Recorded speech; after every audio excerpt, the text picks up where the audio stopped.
Hi everyone, I'm going to talk about a brain-machine interface application. As you can see from the first picture, the robot can be controlled remotely through brain signals and can perform various tasks. The person at the controls, as if moving in place of the robot, was able to interact with whoever the robot crossed paths with. The robot is able to avoid obstacles by itself even when it is not told to. To avoid getting overly tired, the pilot can also take a break from giving indications. If it doesn't receive more indication, the robot will continue on the indicated path until it receives the order to stop. In order to make this system work, a great deal of signal pre-processing is needed. Acquisition of the EEG signals may be accomplished through various spatial processing schemes to localize the signal source.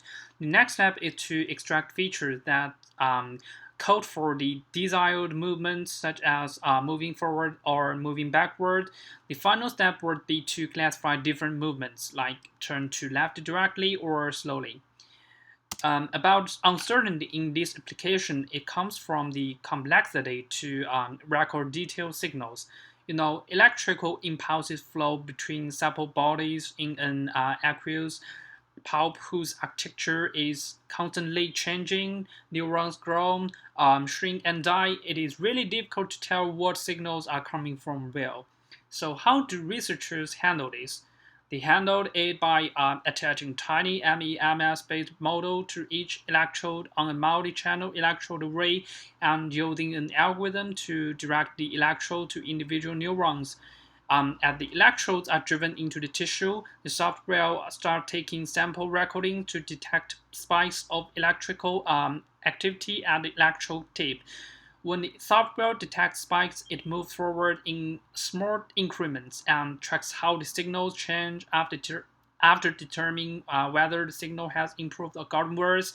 The algorithm moves the electrode to a new position and does more recording and comparing, driving the electrode in further if necessary until it finds the best signal. If the signal wins, the algorithm will automatically adjust the electrode position to improve the signal. That's how they handle this.